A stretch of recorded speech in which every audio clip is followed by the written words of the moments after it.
Hello everyone and welcome to Action RPG. I'm your host Aaron, and for today's video we're headed to the world of Last Epoch once again. And what do I have for you today? My top 3 builds for Acolyte coming to 1.0. Now, I have made a decision to not release new build content or leveling guides for 1.0.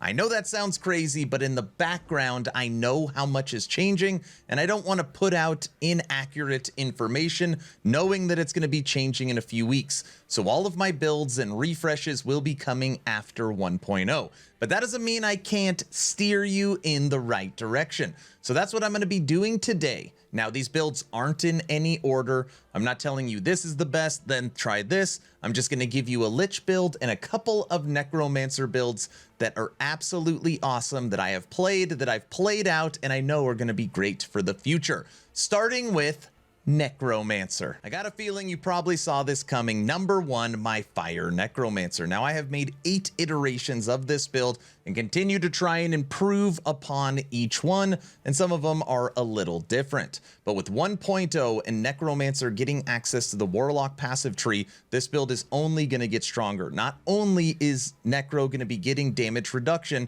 Fire and Necrotic minions are also going to be getting a boost from the first node. So your vomiting zombies that are fire are going to be stronger. Your golems, fire, are going to be getting stronger. Your wraiths, fire, will be stronger. Your skeleton mages that also act as a traversal skill, of course, fire. And when you use that traversal skill, it kind of creates a ring of minions around you which help protect you. And then as always, you tie a bow on it with Dreadshade, which is going to boost their damage mightily. So Fire Necro is going to feel really, really good for 1.0. I'm so excited to refresh this into the future. And remember that the full written guide for this, so if you want to see how it is done, if you want to see the skill breakdown, the passive points, the build mechanics, everything is over on Icy Veins as well. Everything is linked in the description below. Now we're going to flip to the other side of the coin, which is, of course, Lazy Necromancer. And I have made this build even lazier with auto-summoning zombies. Now, that is not a requirement of this build, but the new cycle rings do make it a whole lot lazier. And I also have multiple iterations of this build. It is also one of my most popular builds ever made. So if you're not a big fan of fire, and you're not a big fan of ranged, this is going to be necrotic and melee. And again, with access to the Warlock tree, that node is going to be boosting fire and necrotic, so you're still going to get a boost to this, and you're still going to get that damage reduction. So for this build, you are going to be using Death Knights for your skeleton mages. You're going to be using necrotic zombies. You're going to be using necrotic golems. You're going to be using necrotic melee wraiths. And of course, again, you're going to be using Dreadshade. The build feels similar to Fire Necro, but I can tell you if you play this, it really is a lazy play style, and it's a blast to play. And it is getting a buff for 1.0. I think a lot of people are going to like the new version of Lazy Necromancer.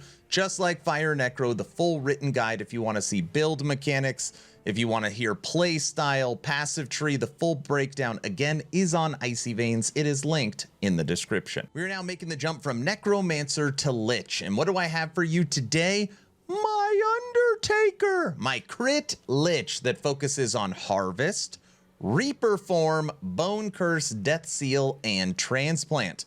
Now for this, of course, it is very strong. It does great damage. It's got great survivability, but the reason why I am recommending this Lich is for a reason, okay? Now, obviously, this build is going to need to be refreshed for 1.0, but it does use Harvest.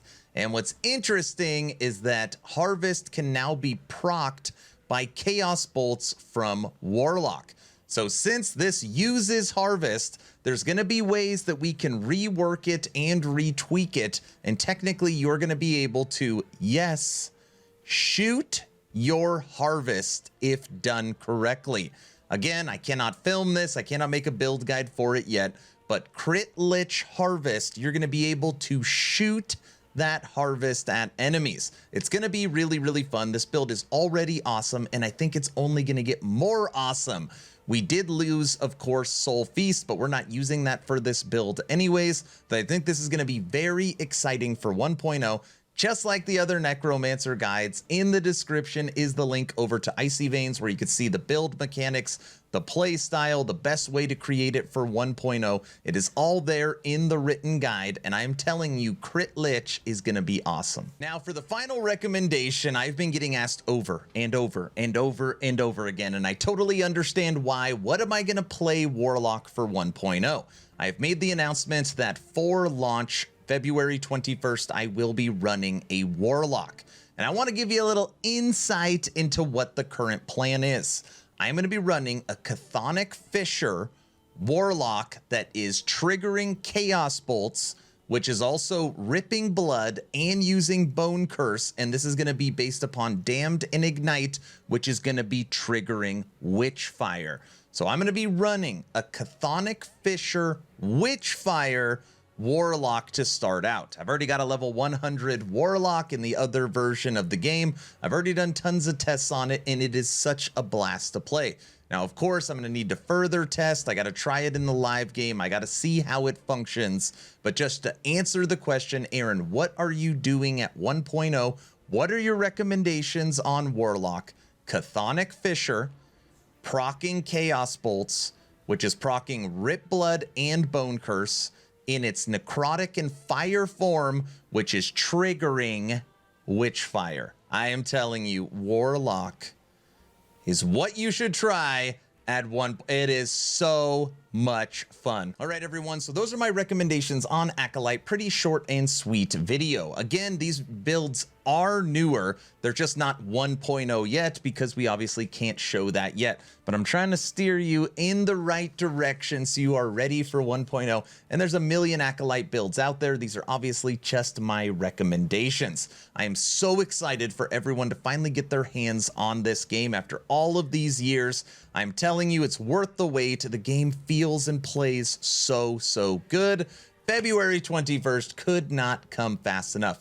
If you have any questions, let me know in the comment section below what I missed or what you're thinking. And of course, hit me up on Discord if you need anything. I'm done. Hopefully you were entertained or at least learned something. Aaron, out.